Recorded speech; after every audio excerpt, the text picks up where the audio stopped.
அடுத்தது அடுத்தது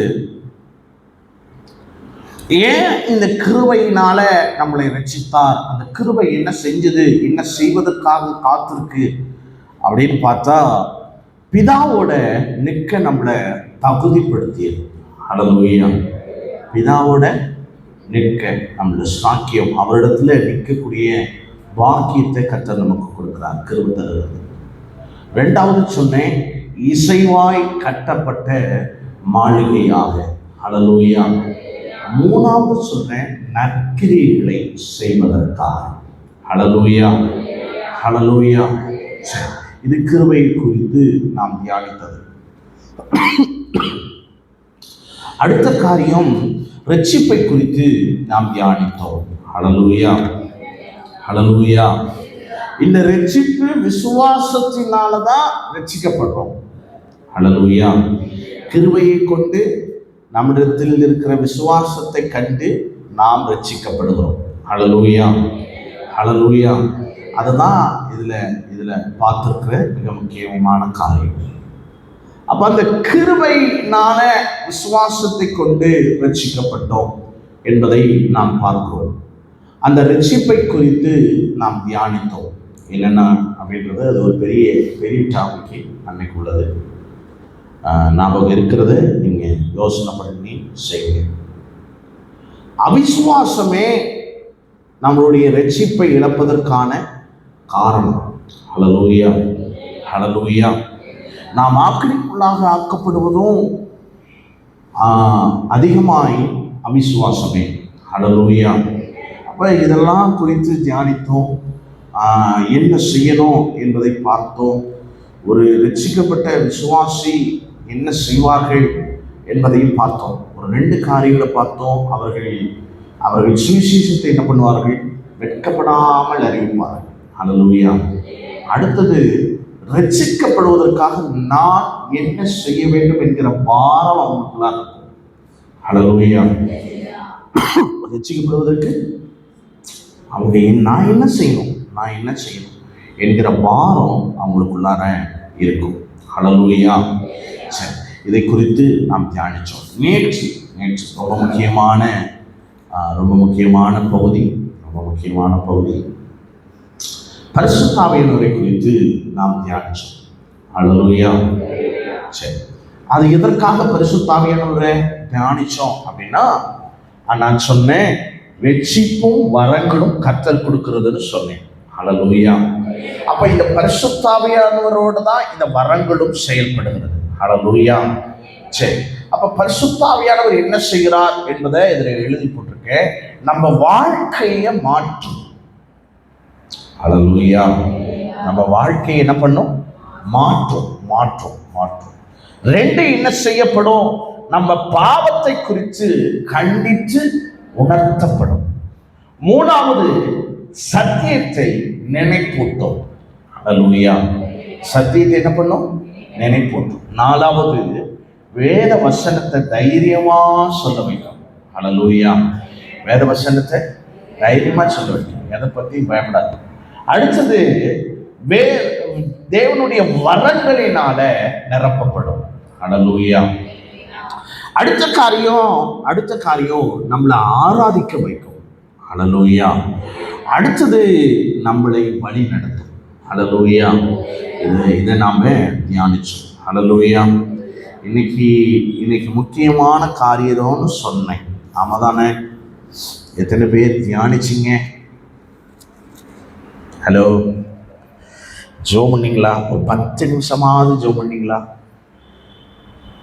hello pastor, எங்கே பாஸ்டர் இங்கேருந்து போனால் எங்களுக்கு வர வேலைலாம் பார்த்தீங்கன்னா நாங்கள் சொன்னால் உங்களுக்கு புரியாது பாஸ்டர், அப்படி தானே?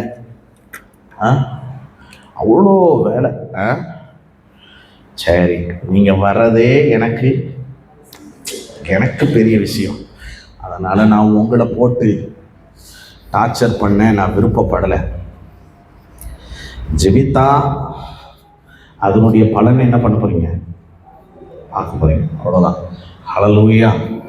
நாம் என்னதான் சாக்கு போக்குகளை சொன்னாலும் ஜெபிக்க வேண்டியது நம்மேல் விழுந்த கடமை. ஹல்லேலூயா. ஹல்லேலூயா. நிறைய டார்ச்சர் பாஸ்டர். சர்ச்சுக்கு வர்றதுக்குள்ள மண்டை வெடிக்குது பாஸ்டர். வந்துச்சா இல்லையா?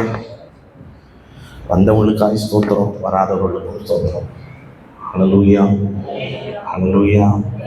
காலையிலேருந்து ஒரு டீ கூட குடிக்கல, அது பிரச்சனைன்னு சொல்லாதீங்க. ஹல்லேலூயா. அதெல்லாம் பிரச்சனை இல்லை. நிறைய பிரச்சனைகளை பார்த்துருக்கலாம். கர்த்தர் நல்லவர். ஹல்லேலூயா.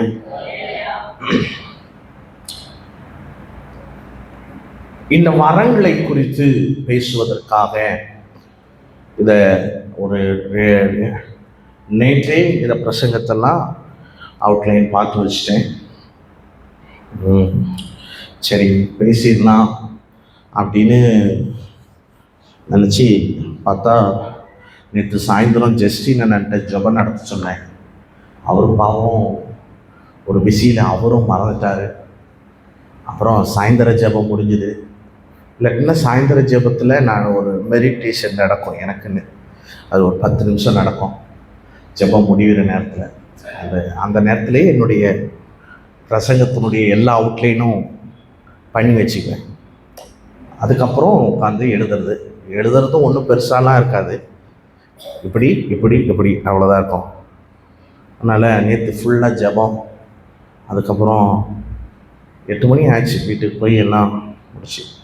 காலையில் ஜெபத்தை 6 to 7 ஜெபம், அதையும் முடிச்சுட்டு கிளம்பலாம் அப்படின்னா பஸ் ஸ்டாண்டுக்கு போகும்போது அண்ணான்னு ஒரு பையன் கூப்பிட்டான்.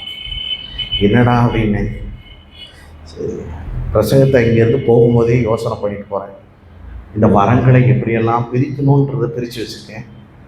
என் ஜனங்களுக்கு எப்படி புரிகிற மாதிரி பேசணுமே அப்படின்றத யோசனை பண்ணிகிட்டே போயிட்டுருக்கேன். அந்த பையன் கூப்பிட்றான், அண்ணா ஒரு உதவிண்ணா, ஏடிசிக்கு போக வரைக்கும் என்னை இறக்கி விடுவீங்களான்னா. சரி தம்பி வா. ஏடிசிக்கு போதானே. போகும்போது கேட்டேன் என்னாச்சு அப்படின்னு. ஒன்றும் இல்லைண்ணே, ஸ்கூல் பஸ் விட்டுட்டேன் பதட்டத்தோடு சொன்னான். சரி, ஏடிசிக்கு போக வரும்போது பக்கத்தில் கேட்டேன், தம்பி இங்கே ஸ்கூல் பஸ் வருமானு கேட்டேன். இல்லைண்ணே, எப்படியாவது போகணும் ஸ்கூலுக்குன்னா.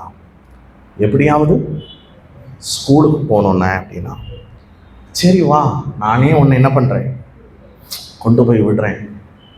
ஆத்தும பாரம் பாருங்க, ஒன்றும் இல்லை, நாம்பளா மெனக்கெட்டு கொண்டு போய் அவனை இறக்கி விட்டு, நல்லா படி ஸ்கூல் வாசல்லே இறக்கி விட்டு, அவன் மல்லூர் கிளாசிக் ஸ்கூல் கொண்டு போய் அங்கே போய் இறக்கி விட்டுட்டு, நல்லா படி, தேங்க்ஸ்ண்ணே.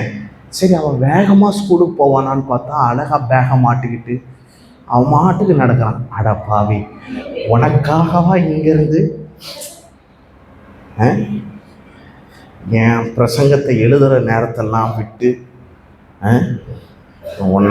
உனக்குன்னு பண்ணால் நீ எனக்கு வேற மாதிரி செஞ்சு வச்சுட்டு போகிறேன். அவ்வளவு ஜாலியாக இந்த பக்கம் பாலத்துக்கிட்ட இந்தாண்ட இறக்கி விட்றேன், அவன் கேஷுவலாக நடக்கிறான். எனக்கு ஆண்டவர் காலையிலே ஒரு பாடத்தை கற்றுக் கொடுத்தாரு. நீ என்னதான் முக்கி போராடினாலும், ஹலோ, திருந்தணும்னு மனசு இருந்தாதான் அது திருந்தும். அல்லேலூயாவா. காலையிலே எனக்கு ஒரு பெரிய பாடத்தை எடுத்து கொடுத்துட்டு சரி போய் பிரசங்கம் எடுக்கலான்னு உட்காரும் போது மகேஷ் என்ன ஃபோன் அடிச்சிட்டார்.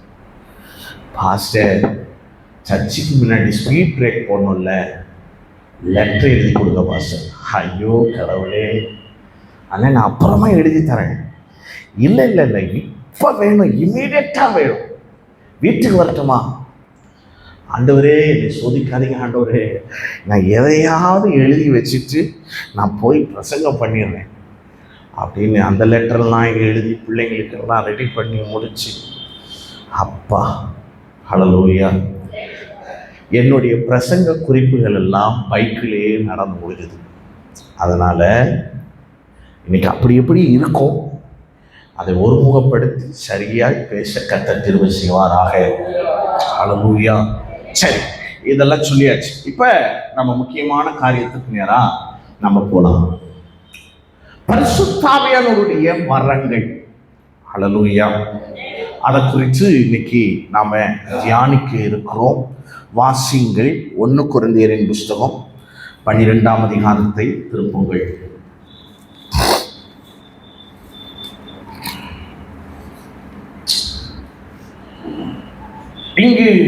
இங்கு சொல்லப்படுகிற வார்த்தைகளை கவனமாய் கேட்க நமக்கு உதவி செய்வாராக. ஹல்லேலூயா. சரி, வாசிங்க பார்க்கலாம். 12ஆம் அதிகாரம் திருப்பிட்டீங்களா? 1 கொரிந்தியர் 12. வாசிங்க 1லிருந்து. ஆவிக்குரிய வரங்களை குறித்து நீங்கள் அறியாததற்கு எனக்கு மனதில்லை. நீங்கள் அஞ்ஞானிகளாய் இருந்தபோது ஏவப்பட்டபடியே உண்மையான விக்கிரகங்களிடத்தில் மனதை செலுத்தினீர்கள் என்று உங்களுக்கு தெரியுமே. ஆதலால் தேவனுடைய ஆவியினாலே பேசுகிற எவரும் இயேசுவை சபிக்கப்பட்டவர் என்று சொல்ல மாட்டான் என்றும், பரிசுத்த ஆவியினாலேயே அன்றி இயேசுவை கர்த்தர் என்று ஒருவருக்கும் சொல்லக்கூடாது என்றும் உங்களுக்கு தெரிவிக்கிறேன். வரங்களில் வித்தியாசங்கள் உண்டு. வரங்களில் என்ன உண்டு? உண்டு. ஆனால் ஆவியானவர் ஒருவரே. ஹல்லேலூயா. பரிசுத்த ஆவியானவர் இப்பதான் பிரசங்கத்துக்குள்ள போறோம். அதனால தெளிவா கவனிக்கணும். பரிசுத்த ஆவியானவர் ஒருவரே, அதுல எந்த மாற்றமும் இல்லை. எனக்கு ஒரு மாதிரி பரிசுத்த ஆவியானவர், உங்களுக்கு ஒரு மாதிரி, மற்றவர்களுக்கு ஒரு மாதிரி. என்னோட இருக்கிற பரிசுத்த ஆவியானவர் பெரியவர் அப்படிலாம் சொல்லக்கூடாது. ஹல்லேலூயா. என்கிட்ட இருக்கிறவர் என்னோட இருக்கிறவர்னு சொல்லலாம். என்கிட்ட இருக்கிறது தான் ஸ்பெஷல் அப்படிலாம் யாருக்கும் பரிசுத்த ஆவியானவரை என்ன பண்ண முடியாது, சொல்ல முடியாது. என்னோட எனக்குரியது எனக்கு தான் அப்படி இல்லை. எல்லாருக்கும் அந்த பரிசுத்த ஆவியானவரை கர்த்தர் என்ன பண்றாரு? ஒரே மாதிரி தான் இருக்காரு. ஹல்லேலூயா. சரி, வாசிங்க. ஊழியங்களிலே வித்தியாசம் உண்டு. கர்த்தர் ஊழியங்களிலேயும் வித்தியாசம் உண்டு. ஹல்லேலூயா. எழுதுறவங்க எழுதிக்கிங்க. வரங்கள்ல வித்தியாசம் உண்டு.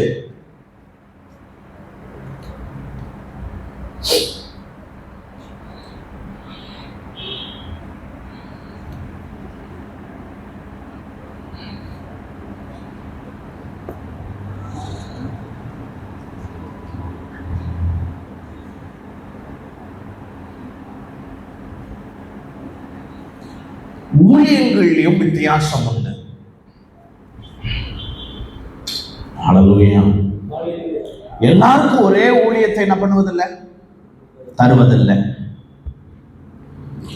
ஊழியங்களிலும் வித்தியாசம் உண்டு. அடுத்து 6வது வசனத்தை வாசிங்க. கிரியைகளிலும் வித்தியாசம் உண்டு. மூணு காரியத்தையும் பார்ப்போம். ஒன்று என்ன சொன்னேன்?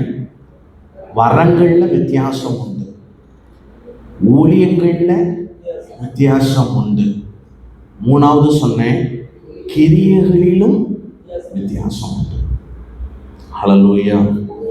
ஹல்லேலூயா.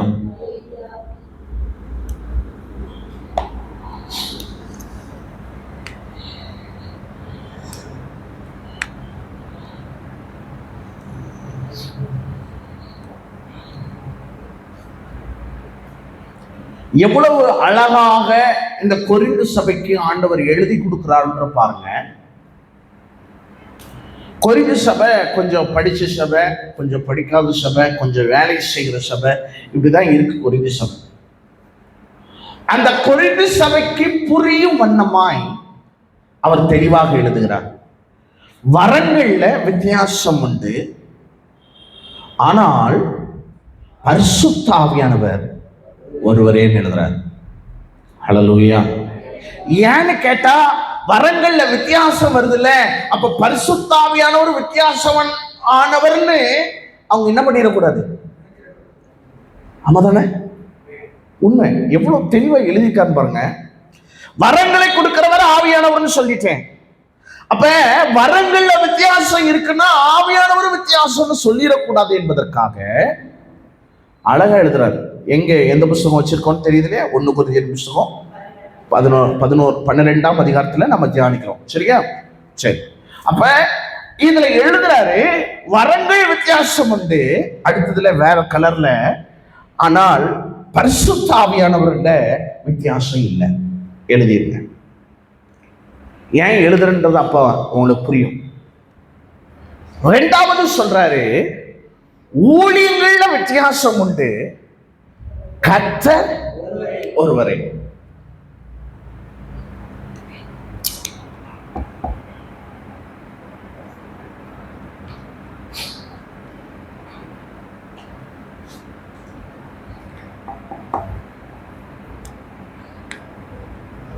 எவ்வளவு அழகா சொல்றாரு பாருங்க. ஊழியங்கள்ல வித்தியாசம் உண்டு, ஆனா கர்த்தர். ஏன் இதை சொல்லணும் அப்படின்னு கேட்டா, நான் உங்களுக்கு மேற்கோள் காட்டிட்டு போறேன். அவங்க ஒரு சில பவுலை சேர்ந்தவன் என்று சொல்லுகிறார்கள். ஹல்லேலூயா. ஒரு கூட்டம் செல்லுது, நாங்க அப்போஸ்தலர் கூட்டத்தை சேர்ந்தவர்கள், அந்த கூட்டத்தை சேர்ந்தவர்கள், இந்த கூட்டத்தை சேர்ந்தவர்கள் என்று சொல்லும் போது, ஹல்லேலூயா, அவர் அழகா எழுதுறாரு, ஊழியங்கள்ல வித்தியாசம் உண்டு, கர்த்தர் ஒருவரே. ஹல்லேலூயா, ஹல்லேலூயா. பைபிளை வாசிக்க அது ஒரு டேஸ்ட்டுங்க. ஹல்லேலூயா, அது ஒரு டேஸ்ட், அது இணை புரியாத அது ஒரு சுகம். ஹல்லேலூயா. அதை நம்ம அதை ஜீர்ணித்து பார்க்கும்போது, இதெல்லாம் எழுதப்படாமல் இருந்திருந்துன்னு வச்சுங்களேன், பரிசுத்த ஆவியான வித்தியாசம் இல்லைன்னு எழுதப்படாமல் இருந்திருந்துன்னா, கர்த்தர் ஒருவரேன்னு எழுதப்படாமல் இருந்துச்சுன்னா, இன்னைக்கு கூறு போட்டு வித்துருப்பாங்க. ஆமாவா இல்லையா? சீரியஸா சொல்றேன். அவங்களுக்கு ஒரு கோயில் உண்டு பண்ணியிருப்பாங்க. ஹல்லேலூயா, சீரியஸா சொல்றேன். நான் தான் ராஜான்னு இருப்பான், ஆண்டவருக்கு அடுத்து எனக்கு தான் டைரக்ட் கனெக்ஷன் சொல்லுவான். ஹல்லேலூயா. அப்படி சொல்லக்கூடாது என்பதற்காக தான் இங்க எழுதப்படுகிறது. நம்ம போன வருஷம் நம்ம தியானிச்சோம் வருகையின் காலத்துல நடக்கிற காரியங்கள். ஹல்லேலூயா. இப்ப நம்ம அதை பேசும்போது ஒரு காரியத்தை மட்டும் சொல்லிட்டு நான் அடுத்த காரியத்துக்கு போறேன். நான் தான் நோவா, நான் கடைசி காலத்துல இருக்கிற நோவா அப்படின்னு சொல்லி பேழைய ரெடி பண்ணிட்டு இருக்காங்க. என்ன பண்றாங்க? ஒரு பேழை ரெடி பண்ணி, பெருசா ரெடி பண்ணி, அன்று சீக்கிரம் வர போறாரு, அழிக்க போறாரு, நாம எல்லாம் பேழையில போக போறோம். ஹலோ, எங்க? பரலோகத்துக்கு போறாங்களாம். என்னென்ன கதை விடுறான் பாருங்க. அதுக்கு ரெடி பண்ணி அதெல்லாம் வேலை செஞ்சு அதெல்லாம் பல ஆயிரங்களை அங்க செய்யப்படுகிறது. ஹல்லேலூயா. ஆனா அந்த டேட்டு சொன்னாங்க, அந்த டேட்டு சொன்னதும் அந்த டேட்ல முடியல, அதனால ஆண்டவர் வரல, இப்ப வரல, அப்புறம் வராருன்னு சொல்லியிருக்காரு. ஹல்லேலூயா. நான் சொல்றது புரியுதா? இப்படியெல்லாம் கூறு போட்டு இவ்வளவும் எழுதி கொடுத்த பிறகு, நான் சொல்றது புரியுதா? இவ்வளவு தெளிவா எழுதி கொடுத்த பிறகே ஜனங்களை ஏமாற்றி கொண்டிருக்கிற கடைசி காலத்தில் நீங்களும் நானும் இருக்கிறோம். ஹல்லேலூயா. சரி, அடுத்த பகுதி. அதுக்காக தான் நான் இந்த ஊமையை சொல்லிட்டு, நான் இந்த இன்சிடென்ட்டை சொல்லிட்டு நான் அந்த காரியத்துக்கு போறேன். 6வது வசனத்துல சொல்லுகிறார், கிரியைகளில் வித்தியாசம் உண்டு, எல்லாருக்குள்ளும் எல்லாவற்றையும் நடப்பிக்கிற தேவன் ஒருவரே. இதுல ஒரு வார்த்தை சேர்த்துக்கணும், நடப்பிக்கிற தேவன் ஒருவரே. ஹல்லேலூயா. எல்லாவற்றையுமே போட்டுங்க, எல்லாவற்றையும் நடப்பிக்கிற தேவன் ஒருவரே. ஹல்லேலூயா. அப்ப நம்ம யோசிக்கலாம், கிரியைகள்லயும் வித்தியாசத்தை சபையில என்ன பண்ணி வச்சிருக்காரு. ஹல்லேலூயா. சரி,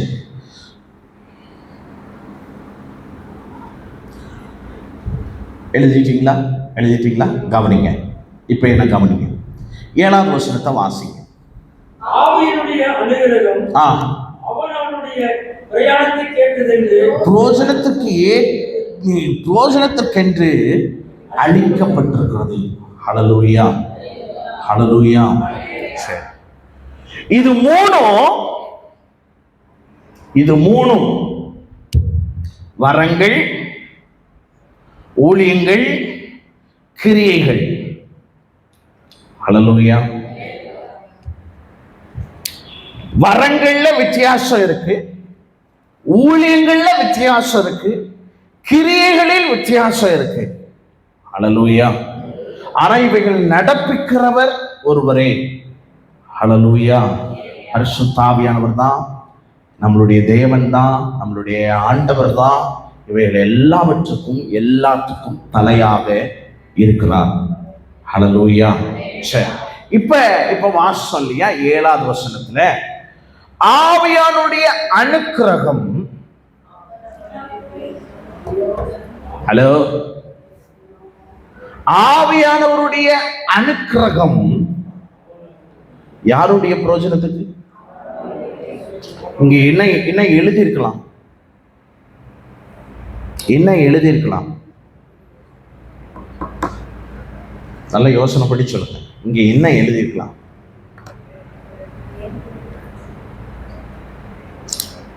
அவனுக்குன்னு சொல்றதை விட சபைக்குன்னு சொல்லியிருக்கலாம், மற்றவர்களுக்குன்னு சொல்லியிருக்கலாம், எதையாவது சொல்லியிருக்கலாம். ஆமாவா இல்லையா? ஆமா தானே? சபைக்கு பிரயோஜனமாக எழுதப்பட்டிருக்கலாம், சரிதான் அதுவும். ஆனால் இங்க ஒரு வார்த்தை மிக முக்கியமாக இருக்கு. வரங்களும் ஊழியங்களும் கிரியைகளும் முதல்ல யாருக்கு தெரியுமா ஊழியம் செய்யும்? முதல்ல கிரியை யாருக்கு தெரியுமா? வரம் யாருக்கு தெரியுமா? மற்றவர்களுக்கு அல்ல, அவனுக்கு. ஹல்லேலூயா, ஹல்லேலூயா, ஹல்லேலூயா. எழுதும் போது எழுதுங்க, சீக்கிரமா எழுதுங்க, கீழே எழுதுங்க. அந்த வார்த்தையினுடைய கீழ்ப்பகுதி, 7வது வசனத்தினுடைய கீழ்ப்பகுதி, அவனுடைய பிரயோஜனத்திற்காகவே இவைகளை கர்த்தர் அளிக்கிறார்.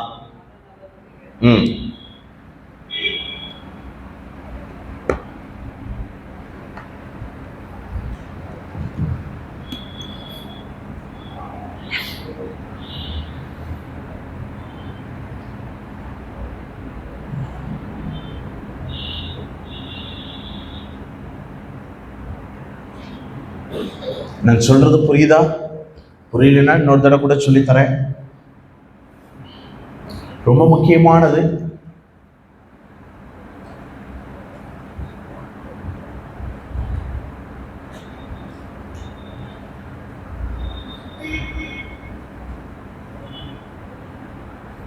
இப்ப அவனுடைய பிரயோஜனத்திற்காக தான் கர்த்தர் அளிக்கிறார், ஒவ்வொருவருக்கும் கொடுக்கிறார்.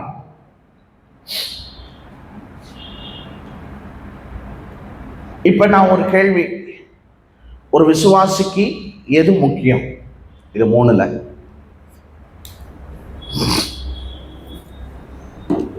ஹலோ, ஒரு விசுவாசிக்கு எது ரொம்ப முக்கியம்? பொறுமையா சொல்லுங்க, அவசரம் இல்லை. நீங்க சொன்ன பிறகுதான் அடுத்த பிரசங்கத்துக்கு போக போறேன். கிரியை வேற. பரிசுத்தாவியிலன்னு சோழிய முடிஞ்சது. இந்த சாப்டர் இந்த இதுக்குள்ளாரையும் வர முடியாது. நீங்க சொல்றது சரிதான். ஆனா நான் என்ன கேட்கிறேன், வரங்களா, ஊழியமா, கிரியைகளா? கிரியைக்கு 2 ஓட்டு விழுந்திருக்கு. வேற என்ன தேவை? வேற என்ன தேவை? கிரியை 2 பேரும் சொல்லியிருக்காங்க, என்பிக அண்ணனும் முட்டாய்க்கார அண்ணனும். சரி, ஒரு அடிப்படை கிறிஸ்தவனுக்கு, ஒரு குழந்தைக்கு எது தேவைன்னா கிரியை. ஹல்லேலூயா. நான் சொல்றது புரியுதா? ஒரு குழந்தைக்கு எது தேவை? கிரியை.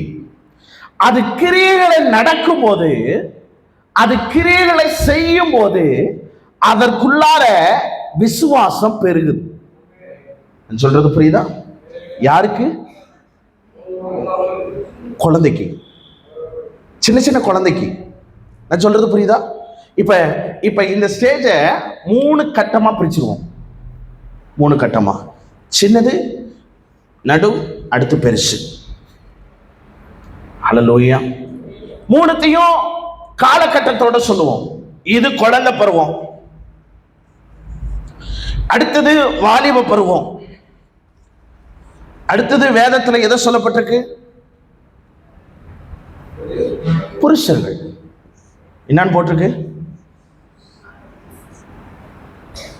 சரியா? அப்ப இந்த கிரியை குழந்தை வளரணும். வளரணுமா வளரக்கூடாதா? வளரணும் தானே. அப்ப வளர்றதுக்கு எது தேவைன்னா உள்ள இருக்கிற கிரியை. ஹல்லேலூயா. நான் சொல்றது புரியுதா? இந்த கிரியைகளை செய்ய செய்ய செய்ய உள்ள இருக்கிற விசுவாசம் பெருகும். இன்னும் தெளிவா சொல்லித்தரேன். இப்ப சபைக்கு உள்ள வருவோம், சபைக்குள்ளார உள்ள வருவோம். வந்ததும் பாஸ்டர் இங்க பேசுறாரு, சொல்றாரு, ஜோமனி அனுப்புறாரு, வார வாரம் சர்ச்சுக்கு வா, கரெக்டா வா, எல்லா பிரச்சனையும் கர்த்தர் மாத்துவாருன்னு சொல்றாங்க. எல்லா பிரச்சனையும் கர்த்தர் மாற்றுவாங்கன்னு சொல்றாங்க. இதை அந்த விசுவாசி நம்புது. இதை இந்த விசுவாசி நம்புது. அதான் விசுவாசம்னு சொல்றேன். இத செயல்ல காட்டுது. என்ன பண்ணுது? வார வாரம் எல்லாம் உட்கார்ந்துருக்கு, நேரம் உட்கார்ந்துருக்கு, எதையாவது ஒண்ணு நடக்கணும் ஐயான்னு சொல்லி. ஹல்லேலூயா. இத பார்த்ததும் கர்த்தர் அற்புதத்தை செய்யறாரு. நடக்குதா இல்லையா? உண்மைங்க. 4 வாரம் வந்தவங்க, 3 வாரம் வந்தவங்க, 2 வாரம் வந்தவங்களுக்கு எல்லாம் சபையில அற்புதம் நடந்திருக்கு. உண்மையை சொல்றேன், பொய் சொல்ல கிடையாது. இதான் கிரியை. தன்னுடைய நேரத்தை, தன்னுடைய எல்லாவற்றையும் விட்டுட்டு தேவ சமூகத்துல நிக்கிறாங்க பாருங்க. அந்த கிரியைக்கு தக்கபடி கர்த்தர் தருகிறார். ஆமாவா இல்லையா? உண்மை. அடுத்து சொல்றாரு, சபையில குடுக்கணும்னு சொல்றாரு. இத கொடுத்து பழகுது. அங்க 50 ரூபாய் கொடுக்குது ஃபர்ஸ்ட், அன்னைக்கு போனா 100 ரூபாய் கிடைக்குது. நடக்குதா இல்லையா? உண்மை, பொய்ய சொல்லல, உண்மையை சொல்றேன். அடிப்படை குழந்தைக்கு நடக்கிற அற்புதத்தை சொல்றேன். உங்களுக்கு எனக்கு நடந்த அற்புதத்தை சொல்றேன். ஹல்லேலூயா. இந்த விசுவாசம் உள்ள இருந்து பெருக ஆரம்பிக்குது. அப்ப என்ன பண்ணுது? இன்னும் கொடுக்க ஆரம்பிக்குது. அடுத்து ஆட்டோமேட்டிக்கா அடுத்த வேலைக்கு போகுது. ஹல்லேலூயா. குழந்தை பிறந்த மேனியே வளர்ந்துச்சுன்னா அது ரொம்ப சிரமம். ஆமாதானே? குழந்தை வளரணும். வளர்ச்சி எதுல தெரியுமா? கிரியை உள்ள விசுவாசத்தால். ஹல்லேலூயா. அடுத்த சபை, அடுத்த பிள்ளைகள் எங்க வரணும்னா இன்னைக்கு நிறைய பேர் இங்கேயே படுத்து தூங்கிட்டு இருக்கிறோம். இங்க இருந்து எங்க வரணும்? ஊழியத்துக்கு வரணும். ஹல்லேலூயா. ஊழியத்துக்கு வர ஆரம்பிக்கிறாங்க. சுவிசேஷ ஊழியம் நடக்குது சர்ச்சில், வாங்க இயேசுவை பத்தி சொல்ல போறோம் அப்படின்னு சொல்லி அடுத்த லெவலுக்கு பிள்ளைகள், சபையில பிறந்த குழந்தைகள் வளரணும். ஹல்லேலூயா. ஹல்லேலூயா. கிரியை உள்ள விசுவாசத்துல வளர்ந்தவர்கள் அடுத்தது ஊழியத்துக்குள்ளாய் வளர்க்கப்படுகிறார்கள். இதை ஊழியத்திற்குள்ளாய் வளர்க்கப்படும் போது ரொம்ப முக்கியம். அவர்கள் வளருகிற விதங்களை கவனிக்கும் போது கீழே இருக்கிற ஆட்கள் மேல இருக்கிற ஆட்கள் பொறாமப்படக்கூடாது. ஹல்லேலூயா. பிரச்சனை இந்த 2வது இடத்துல வருது பாத்தீங்களா? இந்த இடத்துல பெரிய நிறைய பேர் விழுந்து போறது காரணம் எது தெரியுமா? மேல இருக்கிற ஆட்கள் இருக்காங்க பாருங்க, அவங்க இவங்களை ஏற்றுக்கொள்ளுகிற மனசு இல்லை. ஹல்லேலூயா. நான் சொல்றது புரியுதா? ஊழியம் செய்யறேன் பாஸ்டர், சரி ரைட், சந்தோஷம், ஊழியத்துக்கு வாங்க, அதை நான் விரும்புறேன். தட்டி கொடுக்கிற ஆட்கள் இந்த கடைசி காலத்தில் இல்லை. ஹல்லேலூயா. ஹல்லேலூயா. இப்ப வளர்ந்துச்சு, வளர்ச்சிக்கு ஏற்ற வேலைகளை சபையும் நம்மளோட இருக்கிற சரீரமும் சேர்ந்து வேலை செய்யணும்னு சொல்றேன். எனக்கு புரியலையே பாஸ்டர், திரும்ப சொல்லி தரேன். குழந்தைய நடக்க வைக்க போறோம். நடக்க வைக்கும் போது என்ன சொல்லுவோம்? நட நட அப்படின்னா நடக்குமா? நாம என்ன பண்ணுவோம்? நடப்போம். நடன்னு சொல்றது இல்ல, அது கொஞ்சம் கவுண்டுப்படுத்தாலே நிக்க வச்சு பார்ப்போம், எப்படியாவது நடந்துடணும். கழுதை இதை தூக்கிட்டு சுமக்க முடியல. ஆமாவா இல்லையா? உண்மைங்க. நடந்த பிறகு அடுத்த ஒரு பிரச்சனை இருக்கு, இது தின்னு தொலையணும். கழுதை எடுத்து தின்ற அளவுக்கு நம்மள என்ன பண்ணிடணும், செய்யவே இல்லையா? சிலதெல்லாம் காதார கேட்டதுனாலதான் சொல்றேன், இது என்ன டார்ச்சர் பண்ணுது பாஸ்டர். ஹல்லேலூயா. நான் சொல்றது புரியுதா? அப்ப பின்னாடி ஒரு பேக் போன் இருக்கணும். ஹல்லேலூயா. இப்ப நான் வசனத்தை சொன்ன பாருங்க, இசைவாய் கட்டப்பட்ட சபை. ஆமாதானே? ஹல்லேலூயா. இந்த கையை தாங்கக்கூடிய அளவுக்கு சரீரம், சரீரத்துக்கு தாங்கக்கூடிய மனது எல்லாம் ஒருமுகமாகணும். ஆமாவா இல்லையா? மூளைக்கு போய் டக்குன்னு போய் இப்ப என் கையில இருந்தது உடஞ்சி போச்சு. இப்ப நான் பிரசங்கம் பண்ணாலும் பாதி மூளை எதுல ஓடுது? உடஞ்சி போச்சுன்னா. ஆமாவா இல்லையா? இது எப்படி உடஞ்சிச்சுன்னு தெரியல, திருப்பனா கழட்டு வந்துருச்சு. சரி, இப்ப நான் எதை பண்ணிட்டு இருக்கேன்? பிரசங்கம் பண்றேன். ஆனா எதை யோசிக்குது? ஆனா இதே சின்ன குழந்தையா இருந்தா என்ன பண்ணிருக்கோம்? அது எதை பத்தியும் கவலை இல்லை, அது தூக்கி போடும், அது போகும். ஆனா இந்த இளம் பிராயத்தில் நுகத்தை சுமப்பது பாக்கியம். ஆமாதானே?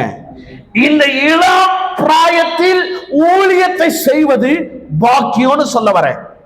ஒரு குழந்தை அடுத்த லெவலுக்கு ஊழியத்துக்குள்ளாய் அது வளர்க்கப்படணும். ஹல்லேலூயா. ஜெபிக்க சொல்லி தரணும், ஜெபிக்க வைக்கணும், பாட வைக்கணும். ஹல்லேலூயா. நாங்கள் இந்த 9 பேரையும் நாங்கள் இதுக்கு போனப்ப எல்லாரும் நாங்கள் 2 பேரும் விட்ட மீதி எத்தனை பேர் ஆச்சு? 7 பேர். 7 பேரையும் நாங்கள் ஜோமனை வச்சாச்சு, எல்லாரையும் பாட்டு பாட வச்சாச்சு, அதனால் பைபிள் வாசிக்க வச்சாச்சு. அந்த சந்தோஷம் எனக்கு இருக்கு. ஹல்லேலூயா.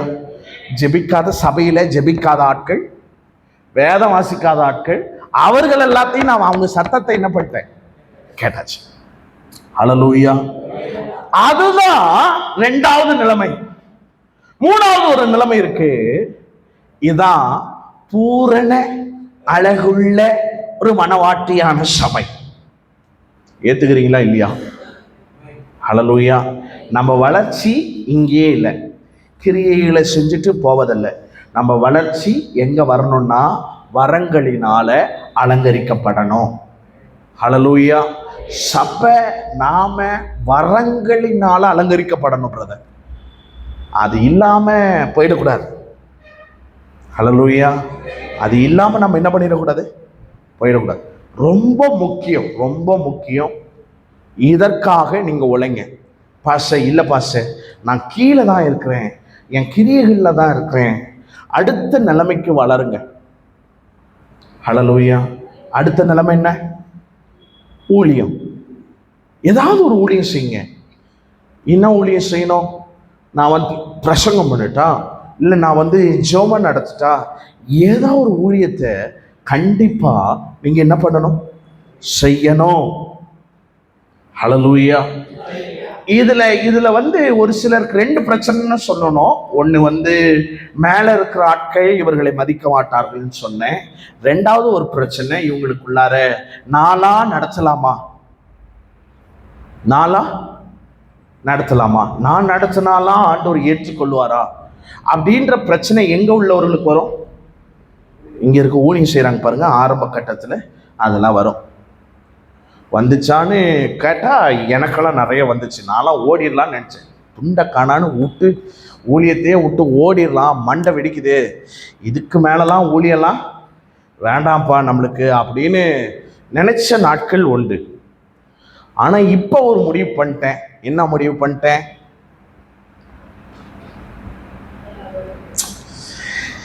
என்ன அடி வாங்கினாலும் ஆண்டவர் கேட்க போறது இல்லை. ஆமாவா இல்லையா? ஆண்டவரே முட்டி முட்டி 40 நாள் ஆண்டவரே என்னை தூக்கி வேற இடத்துக்கு போடும் அப்படின்னாலும் வாய்ப்பு இல்லை ராஜா.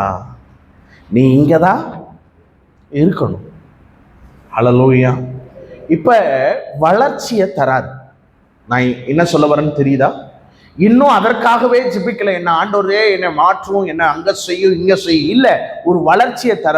ஓ, என்னை கர்த்தர் நடத்துகிற பாதை இதுதான், இததான் ஆண்டவர் என்ன செய்யும்படியாய் ஏவுகிறார் என்கிற உணர்வை எனக்கு தரார்.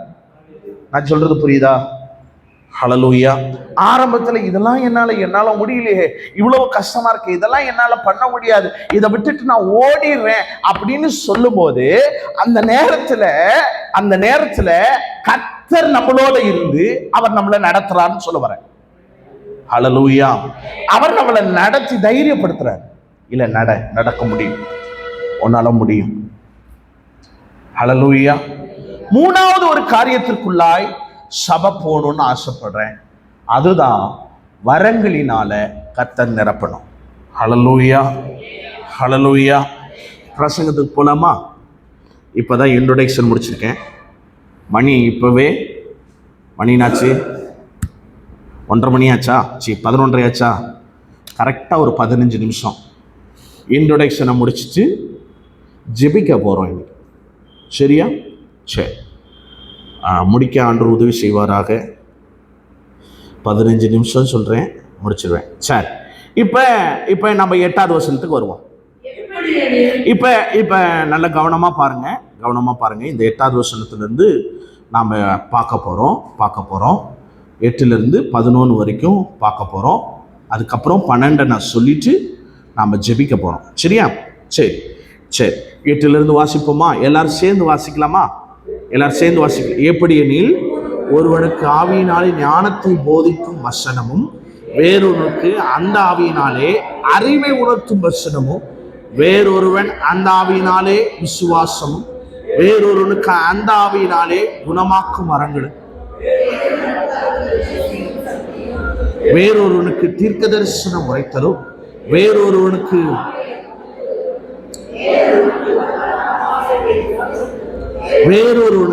வாசைகளை வியாக்கியானம் பண்ணுதலும் அளிக்கப்பட்டிருக்கிறது. 11 வாசிப்போம். இவைகள் எல்லாம் அந்த ஒரே ஆவியானவர் நடப்பித்து தமது சித்தத்தின்படி அவனவனுக்கு பகிர்ந்து கொடுக்கிறார். ஹல்லேலூயா. சரி, எத்தனை காரியம் இதில் சொல்லப்பட்டுச்சு? 9. எத்தனை இருக்கு? 9. அது இதோட சேர்ந்து வரும், அது 10 தெரியும். 9 காரியம். எத்தனை இருக்கு? 9. சரி, அப்ப 8வது வசனத்துல ஒரு காரியம் இருக்கு. அது என்னது? ஒருவனுக்கு ஆவியினாலே ஞானத்தை போதிக்கும் வசனம். ஹல்லேலூயா. 2 அதே வசனத்துல சொல்லப்படுகிறது, வேறொருவனுக்கு அந்த ஆவியினாலே அறிவை உணர்த்தும் வசனம். ஹல்லேலூயா. இப்ப இந்த 9 வரங்களையும் 3 பிரிக்கலாம். எத்தனையா பிரிக்கலாம்? 3 பிரிக்கலாம். சரி, பொறுமையா சொல்லித்தரேன். உங்களுக்கு புரியுற அளவுக்கு நான் சொல்லணும் இல்லையா? அதனால யோசிச்சு சொல்லித்தரேன். இந்த 9 வரங்களையும் 3 டிவிஷனா பிரிக்க முடியும். எத்தனையா பிரிக்க முடியும்? 3 காரியமாய் பிரிக்க முடியும். நான் சொன்ன பிறகு அது உங்களுக்கு புரியும். நான் சொல்லித்தரேன். முதல் காரியம் எழுதிக்கிறீங்களா? அதை அழைச்சிட்டு அப்படியே எழுதி, நான் சொல்ல எழுதி. முதல் காரியம் வெளிப்பாட்டின் வரங்கள். வரங்கள்ல 9 உண்டு.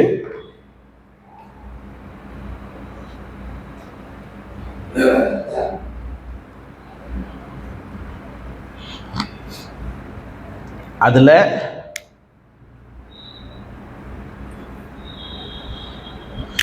ஃபர்ஸ்ட் வெளிப்பாட்டின் வரங்கள்.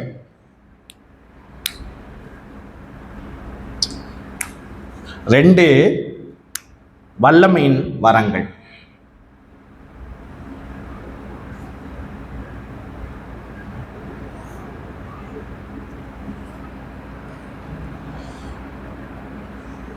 3 வாக்கு வரங்கள். வாக்கு வாக்கு வாக்கு தத்துவம்னு சொல்றோம் இல்லையா, வாக்கு வரங்கள்.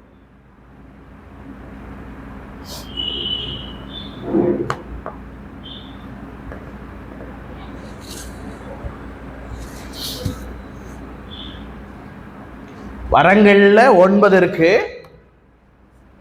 கொஞ்சம் தள்ளி தள்ளி எழுதிருக்கேன். கொஞ்சம் 1 2 3 எழுதுங்க. அப்பதான் அந்த 9ஐயும் அதுக்குள்ளார சொல்றேன். எத்தனை வரங்கள்? 9 வரங்கள். 9 வரங்களை 3ஆக என்ன பண்ணப்படுகிறது? பிரிக்கப்படுகிறது.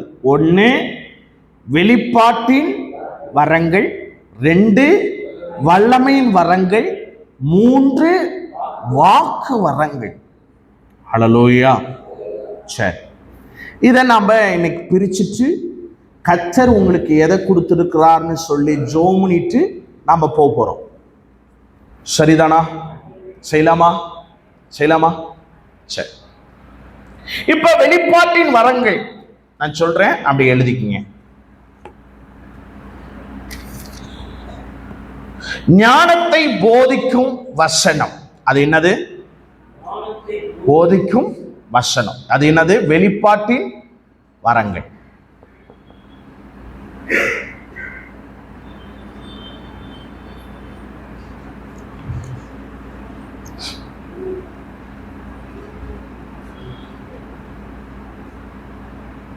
அடுத்து அறிவை உணர்த்தும் வசனம்.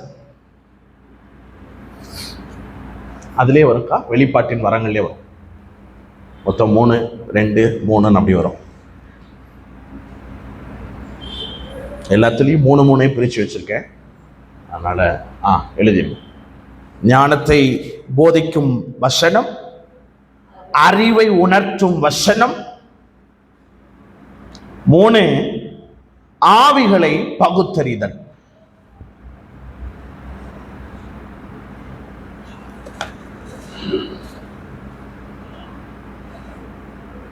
இது 3மே வெளிப்பாட்டின் வரங்கள்.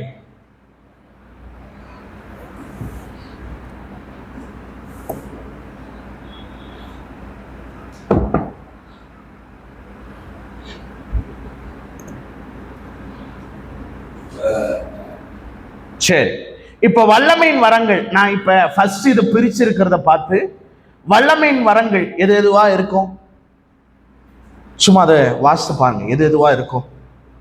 நானே யோசனை பண்ணி சொல்றதுக்கு பதிலாக உங்களுக்கு கொஞ்சம் யோசனை பண்ணி பாருங்க, எது எதெல்லாம் வல்லமையின் வரமா இருக்கும்.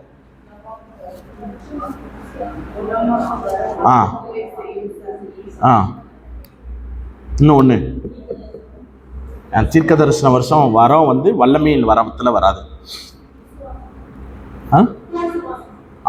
சரி, 3 காரியம் இருக்கு, எழுதலாமா?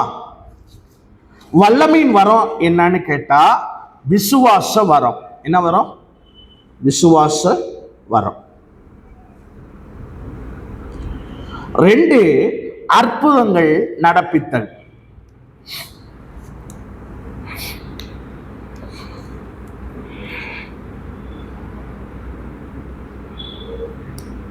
3 சுகமாக்கும் வரங்கள்.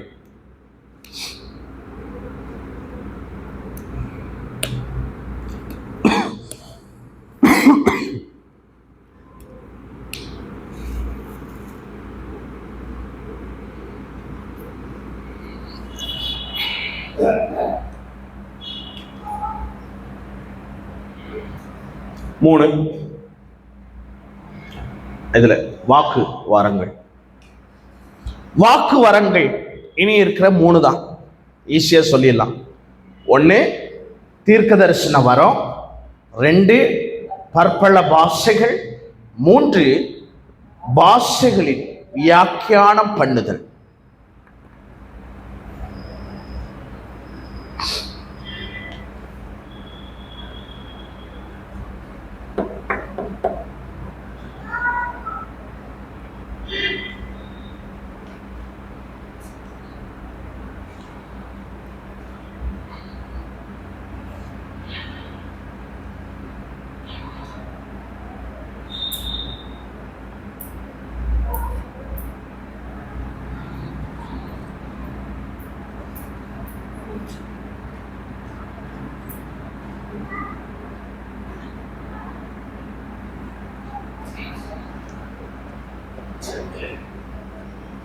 சரி,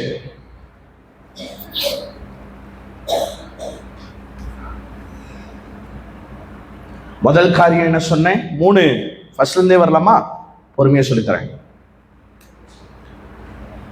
வரங்களில் வித்தியாசம் உண்டு, பரிசுத்த ஆவியானவர்ல வித்தியாசம் இல்லை. ஊழியங்கள்ல வித்தியாசம் உண்டு, கர்த்தர் ஒருவரே. அடுத்து கிரியைகள்ல வித்தியாசம் உண்டு, எல்லாவற்றையும் நடப்பிக்கிற தேவன் ஒருவரே.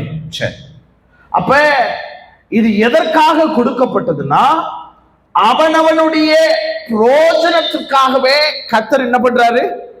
தராரு. வேற எதற்காகவும் கிடையாது. ஹல்லேலூயா.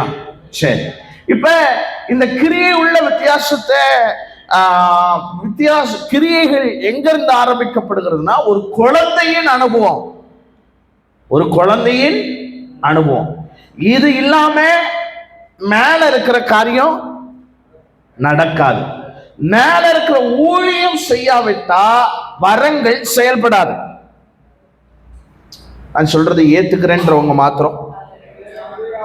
கிரியை இல்லாத விசுவாசம் ஊழியத்தை என்ன பண்ண முடியாது? செய்ய முடியாது. ஊழியம் செய்யாவிட்டா வரங்களை என்ன பண்ண முடியாது? செய்ய முடியாது. ஹல்லேலூயா. அப்ப அடித்தளம் கீழ இருந்து மேல வரைக்கும் அழகா ஆண்டவர் சொல்லி தந்தார். ஹல்லேலூயா. சரி, அப்ப ஆதி சபையில் குழந்தைகளை கர்த்தர் ஜனங்களை விசுவாசத்தில் வளர்த்தினார். ஹல்லேலூயா. ஹல்லேலூயா. இப்ப நான் திரும்ப உங்களுக்கு தெளிவா சொல்லி தரேன். இந்த பிரசங்கத்தை சபையில நான் என்ன பண்ண முடியாது? ஆராதனை நேரத்தில் நான் என்ன பண்ண முடியாது? பேச முடியாது. ஏன்? அங்க நிறைய குழந்தைகள் இருக்கு. நான் சொல்றது புரியுதா? ஹல்லேலூயா. அங்க என்ன இருக்கு? குழந்தைங்க நிறைய இருக்கு. நான் பேசுறது யாருக்காக பேசுறேன்னா, புருஷர்களை போல இருக்கிறவர்களுக்காக நான் என்ன பண்ணிட்டு இருக்கேன்? பேசிக்கிட்டு இருக்கேன். இதை இங்க பேசும்போது அதிகமாய் திணிக்கப்பட்டா அது வாமிட் பண்ணிடும். ஆமாவா இல்லையா? ஆமாதானே? அதுக்கு ஜீரணம் ஆகாது. ஹல்லேலூயா. சில நேரங்கள்ல சிலர் நினைக்கலாம், நான் நிறைய வாக்குத்தத்த வசனங்களா சொல்லி நான் மெசேஜில் நடத்துவேன். நிறைய வசனங்களை சொல்லி, வாக்குத்தத்தமான வசனங்களை சொல்லி நான் சொல்லுவது உண்டு. ஆனால் இங்க மேல இருக்கிறவர்களுக்கு அது ஏற்றுக்கொள்ளுகிற அளவுக்கு இருக்காது. சின்னதா இருக்கும். தங்களுடைய விசுவாசத்திற்கு கொடுக்கிற அளவுக்கு அது இருக்கும். ஹல்லேலூயா. ஆனால் இதுவும் தேவை நம்ம எல்லாருக்கும். அது சொல்றது புரியுதா? இங்க பேசப்படுகிற பிரசங்கங்கள் சின்ன குழந்தைங்களுக்கு ஞாயிற்றுக்கிழமை பேசுறோம் இல்லையா?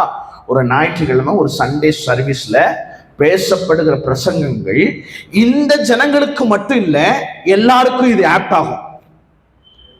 ஏன்னு சொல்லுங்க? ஏன்னா இந்த கிரியை தான் நம்மளுடைய பேஸ்மெண்ட். ஹல்லேலூயா.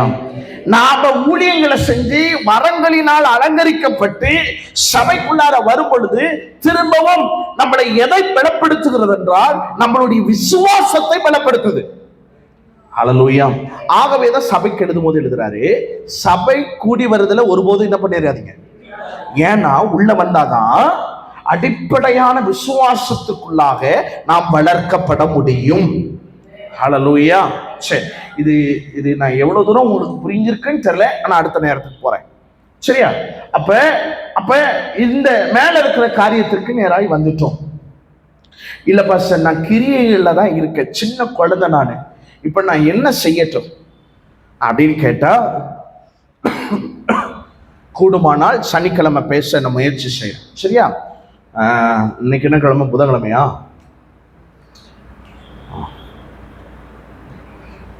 சரி, முடிஞ்ச அளவு சனிக்கிழமை பேச இந்த ஊழியங்களில் வித்தியாசம் உண்டுன்னு சொல்லியிருக்கு இல்லையா? கர்த்தர் நம்மளை எந்தெந்த ஊழியங்கள்ல வைத்திருக்கிறார் என்பதை பேச முயற்சி செய்கிறேன். கர்த்தர் எனக்கு உதவி செய்வாராக.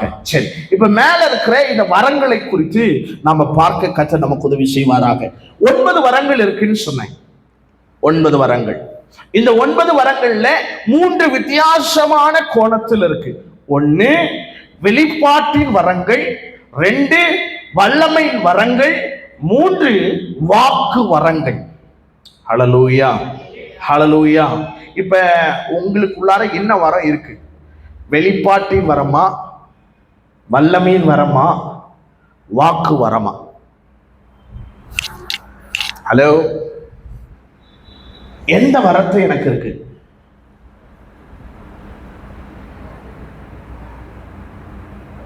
நம்ம வளர்ச்சி அடைஞ்சிருக்கோமா? வளர்ச்சி அடைஞ்சிருக்கிறோமா? வெளிப்பாட்டின் வரம் இருக்கா? வல்லமையின் வரம் இருக்கா? வாக்கு வரம் இருக்கா? ஹலோ, இதெல்லாம் ரொம்ப ஸ்பெஷலுங்க. இதெல்லாம் பெரிய பெரிய மேதைகளுக்கு கொடுக்க வேண்டிய வரங்கள். என் கணிப்புப்படி சொல்றேன். ஒன்றுத்துக்கும் உதவாத அற்பமான எனக்கெல்லாம் கொடுத்த அழகு பார்த்திருக்கிறார். நான் உங்களை சொல்லலை, உண்மை ஸ்காலர், நீங்க நல்லா இருக்கலாம், அதை பத்தி எனக்கு தப்பா தெரியல, என்ன மட்டும் சொல்லிக்கிறேன். எனக்கு இதை கொடுத்தது பெரிய அதிசயம். ஹல்லேலூயா. இப்ப கேள்வி என்னன்னா, இந்த கொடுத்த வரங்கள் எனக்குள் செயல்படுதா? பிரதர், இந்த வரங்கள் சாதாரணமானது அல்ல. இந்த வரங்கள் மேன்மையான வரத்தை நமக்கு கொடுத்திருக்கிறார். இந்த வரங்கள் இன்னைக்கு என்கிட்ட செயல்படுதா? ஹல்லேலூயா. வரங்கள் எனக்கு என்ன வரம் தெரியலையே பாஸ்டர். நம்ம ஜெபிக்க போறோம், கர்த்தர்ட்ட கேட்க போறோம், என்னுடைய வரங்களை நீங்க எனக்கு சொல்லுங்க. ஹல்லேலூயா. நம்மளுக்கு உணர்த்துவார். உணர்த்துவாரோ உணர்த்த மாட்டாரா? நிச்சயமா உணர்த்துவார். சரி, இப்ப நான் இதை மட்டும் ஒரு அவுட்லைனா சொல்லிட்டு ஜெபிச்சிடலாம்.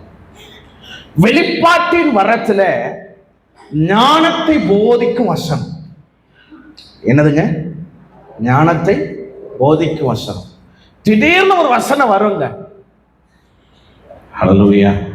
அந்த வசனம் அங்க சொல்லும் போது அவர்களுக்கு என்ன உண்டாகும்னா ஞானம் உண்டாகும்.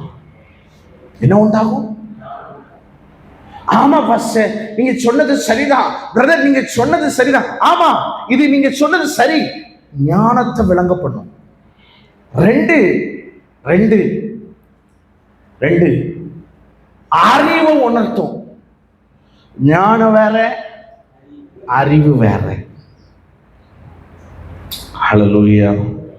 ஞானத்தை உணர்த்தும், அறிவை உணர்த்தும். அடுத்து 3, இது எந்த ஆவிதான்றத பகுத்தறிச்சு. ஹலோ, இதெல்லாம் எப்பா அடுத்தது இதை விட அதுக்கு அடுத்தது பெருசு. வல்லமையின் வரங்கள். என்னது? விசுவாச வரம். சிலர்லாம் அதெல்லாம் ஒரு வரோன்னு எப்படி பாஸ்டர் சொல்றீங்க? விசுவாச வரோன்னு சொல்றீங்களே அப்படின்னா அது அப்படி இருக்கும். தூக்கில போட்டாலும் தலையே வெற்றன்னு சொன்னாலும் கிறிஸ்து எனக்கு ஜீவன், சாவு எனக்கு ஆதாயம்னு வாயில் அல்ல, இருதயத்தின் நாளத்திலிருந்து அது சொல்லப்படும். ஹலோ, நான் சொல்றது புரியுதா? உச்சல் தலை முதல் உள்ளங்கால் வரைக்கும் அவ்வளவு பற்கை நாற்றம் அவ்வளவு கொடிதா இருக்கும் போது அது சொல்லும், அவர் கொன்று போட்டாலும் அவர் மேல நான் நம்பிக்கையா இருப்பேன். ஹல்லேலூயா. நான் இதை படிக்கும் போது என்னெல்லாம் என்ன அறியாம அழுதேன். ஆண்டவரே, இதெல்லாம் என் சபை மக்களுக்கு வேணும் ஆண்டவரே. ஹல்லேலூயா. என் ராஜா வருவார். நான் எப்படி யோசிச்சேன்றது சொல்றேன் பின்னாடி. அடுத்தது அற்புதங்கள் நடப்பிக்கணும். நிழல் பட்டு அற்புதம் நடக்கணும். அடுத்த வார்த்தை பாருங்க, சுகமாக்கும் வரங்கள், சுகமாக்கணும். ஹல்லேலூயா. அடுத்து இதை விட அதுக்கு அடுத்தது ரொம்ப பெருசு. அது என்னது? வாக்கு வரங்கள், தீர்க்க தரிசன வரம். ஹல்லேலூயா. சபையில தீர்க்க தரிசன வரத்தை கொடுத்துருக்கிறார்.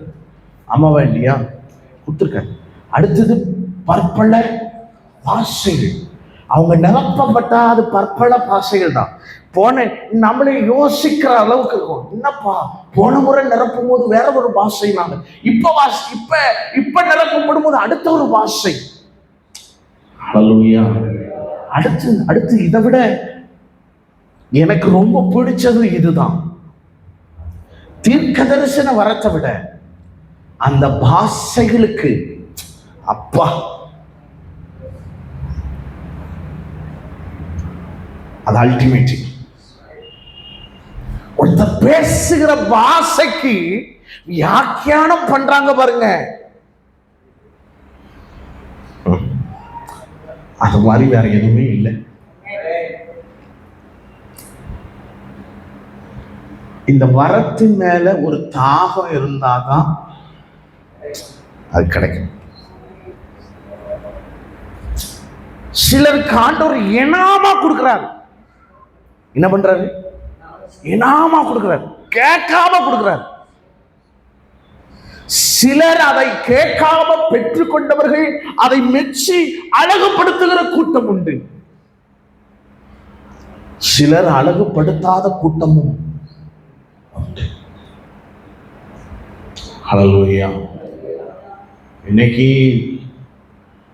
வரங்களை குறித்து நல்லா புரிஞ்சுக்கிட்டோம். இன்னைக்கு ஜெபிக்க போறோம்.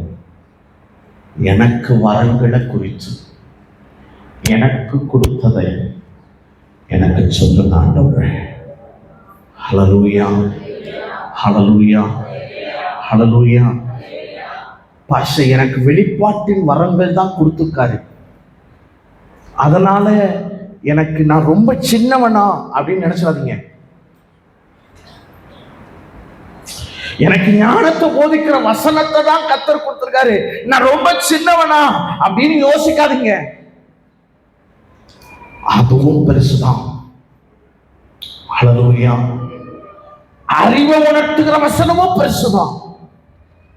அதே போல் பற்பல பாஷைகளுக்கு வியாக்கியானம் பண்ணுவதும் பெருசுதான். ஹல்லேலூயா.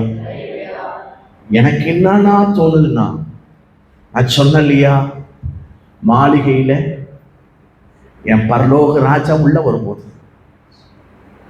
அந்த மாளிகைக்கு பொறுப்பாளரை, வேற பல பொறுப்பாளர்களை என் ராஜா கூட்டிட்டு வருவார். நான் ஒரு மாளிகையை காட்ட போறேன், நீங்க எல்லாம் பார்க்கணும்.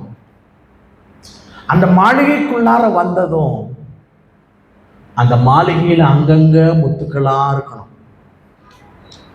அந்த முத்துக்கள் எல்லாம் ஞானத்தை போதிக்கிற வரமுள்ளவர்களாய், அறிவை உணர்த்துகிற வரமுள்ளவர்களாய், அடுத்து ஆவி பகுத்தறிகிற வரமுள்ளவர்களாய், விசுவாச வரமுள்ளவர்களாய், அற்புதங்களை நடப்பிக்கிற வரமுள்ளவர்களாய், சுகமளிக்கிற வரமுள்ளவர்களாய், இது எல்லாத்தையும் ஒரு மாளிகையில கர்த்தர் வைக்கிறார். நான் சொல்றதை ஏத்துக்கிறீங்களா இல்லையா?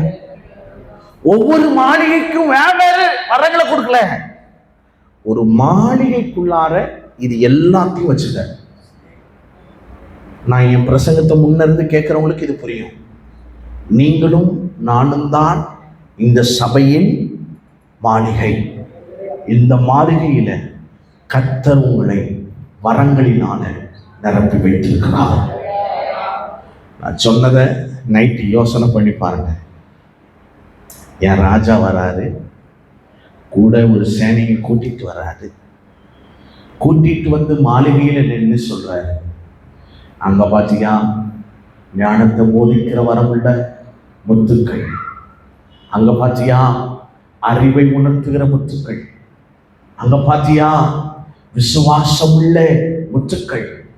அப்படி நம்மளை பார்த்து, நம்ம சபையை பார்த்து கர்த்தர் அப்படி புகழணும்னு நான் எதிர்பார்க்கிறேன். நம்ம சபையை பார்த்து அப்படி சொல்லணும், நம்ம பாரப்பா பாரப்பா. இதெல்லாம் ஒரே வசனமா சொல்லணும் பாஸ்டர்.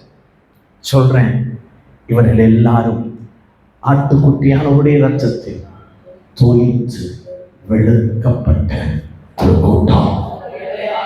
நம்மளை பார்த்து சொல்லணையா, நம்ம சபையை பார்த்து சொல்லணையா. எத்தனை பேருக்கு அப்படி ஒரு ஆசை இருக்கு? என் ஆசை இந்த பிரசங்கம் எடுக்கும் போதெல்லாம் என் சபையை பார்த்து என் அப்பா ஒரு வார்த்தை என்ன வார்த்தைன்னா, டே அப்பா, உன் மாளிகை முழுசும் முத்துக்களால் அலங்கரிக்கப்பட்டிருக்கின்ற அந்த ஒரு வார்த்தை போதும், ஒரு வார்த்தை போதும். அது மாதிரி ஒரு ஸ்லாக்கியம் எதுவும் இல்லை. கர்த்தர் நம்மளை அலங்கரிப்பாராக. எல்லாரும் மரங்கள் பிடிக்குமா? ஒரு 5 நிமிஷம் நல்ல ஆவியில நிரப்ப போறோம். அன்னை பாஷையில பேசி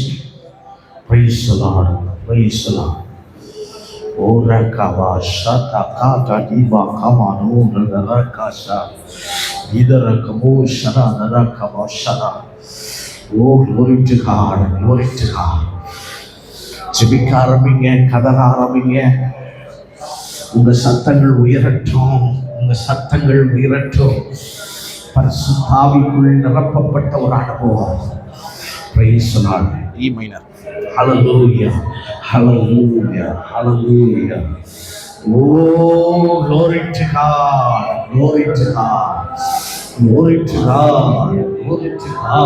Yes. நீங்க வாங்கய்யா. நல்ல விடுதலையோடு just 50 minutes தான். நல்ல நிரப்பப்பட்டு அலங்கரிக்கப்பட்டு உங்களுடைய மரங்களை கைது பண்ணிட்டு போகணும். கண்டுபிடிச்சிட்டு போகணும். நீங்க கண்டுபிடிச்சிட்டு போகணும். ஓ, glory to God. கர்த்தர் நடத்துவாராக.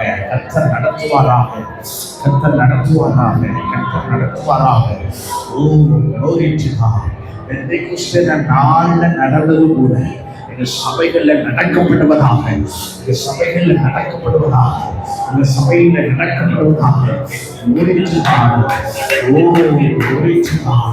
விடுதலையோடு நல்ல ஆவியில நிரம்பி அந்நிய பாஷையில நிற்கிறதுலாம் இல்லைங்க. முழங்கால போடுங்க. நல்ல ஆவியில நிரம்பி அந்நிய பாஷையில கொஞ்ச நேரம் விடுதலையோடு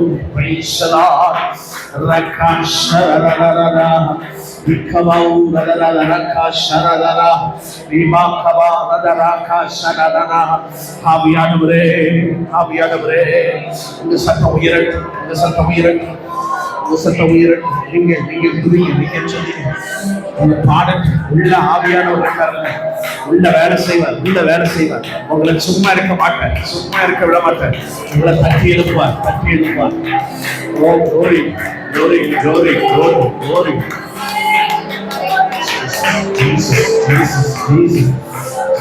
Jesus. Yes. இடத்துல கர்த்தர் ஆளுகை செய்யட்டும். பிரசனத்தினால முடக்கி. எஸ், நீங்க மாட்டுக்கு போங்க. கர்த்தர் பார்க்கிறார். நீங்க மாட்டுக்கு நடத்தப்படணும். ஆவியானவர் என்ன செய்ய விடுறாரோ உங்களை நீங்க நடத்த ஆரம்பிங்க. நீங்க மாட்டுக்கு கர்த்தரை துதிக்க ஆரம்பிங்க. நீங்க மாட்டுக்கு மகிமைப்படுத்த ஆரம்பிங்க. கர்த்தர் நிரப்பட்டும். ஓ, glory. ஒரு ரக்கா பாகா கபா சக்கா பாபா ஈடா ரக்கா சரகா பா ரிகா சகபா ரகா ரிபாகா சபகா ரகா ரிகா சகா ரபா கபா ரா ரிகா சபா ரகா ரபா ரா ரிகா சகா ரபா கபா கபோ சபா ரபா கபா ரபா ரிலா சபகா கபோ ரிலா ரகா சா ரிலா சகா ரகா ரபா. Yes, glory. பெந்தேகோஸ்தே நாட்கள் செய்தது போல நீங்க செய்ய நீங்க செய்யப்பா, நீங்க செய்யப்பா, நீங்க செய்யப்பா.